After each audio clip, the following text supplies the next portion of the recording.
I think this is not leading you anywhere, because at one point you just cannot handle all the tasks anymore. So the earlier you start outsourcing all these tasks, the faster you will grow in the end.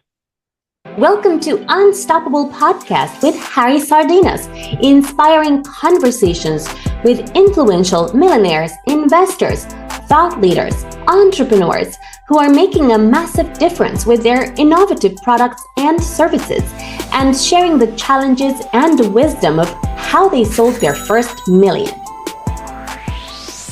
How would you like to achieve your first million? And today we have Ingo, which is joining us from Mexico. So Ingo, tell us, what are the 5 steps to make your first million? The 5 steps to make the first million. I think whenever you build a business, I think the most important step is, the first one is, you should have a strong vision, right? Because this is something that guides you, and make sure that the vision is in a way that it's not too much product focus, right? Make the vision really big, but it should really align with your values. So you need to have a really good alignment between your values, so what you believe in, right?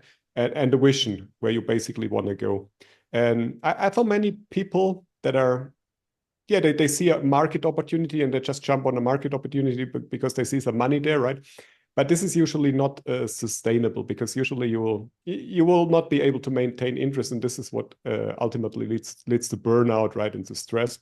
But if you build your business on a strong vision and a strong why, then you're really on a good way, and this helps you also to get through the difficult stages of building a business, right? It's not always going easy, especially in the beginning, but this brings me actually already to my second step, is stay consistent, right? Especially in the beginning, stay consistent, go through the difficult phases, and just trust in it, because you have your vision and you have something to build on, and you have all your knowledge. So go from there, and be sure after every failure or every difficult situation is always an opportunity to learn.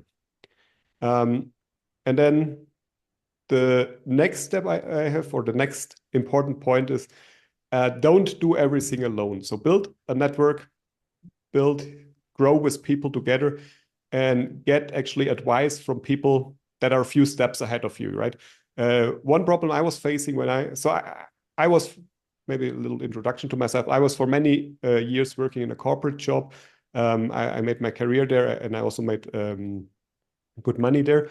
But it's very different if you have your own business, because then you just need to meet different people, because people that are working in a job, usually they cannot help you in building your own business, right? They have other qualities, right? And I'm not saying either is better or worse.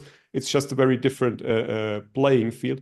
So go out and build a network of other entrepreneurs, of other business owners, and ideally that are not only, but ideally also with some that are a few steps ahead of you, that you can really learn from them how to get there, right? And the next step is, I think what helped me also a lot, especially in building my own mindset. I mean, I think I was always very good in achieving my goals and building my own roadmaps.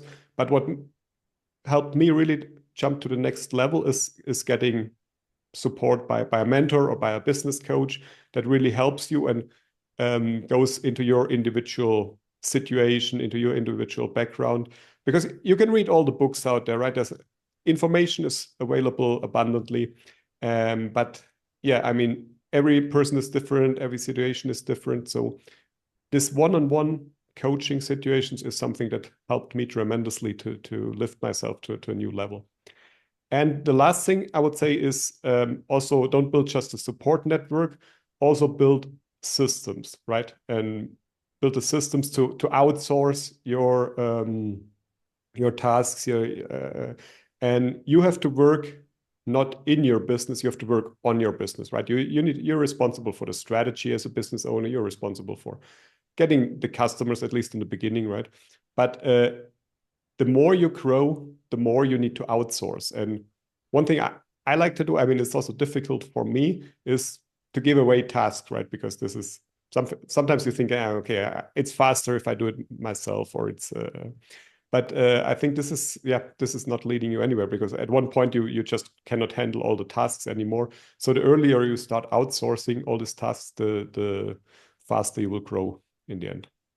Follow us for more interviews with world's most influential, audacious entrepreneurs that overcame challenges and adversity, providing you with the blueprint of how they sold their first million so you can grow your business exponentially.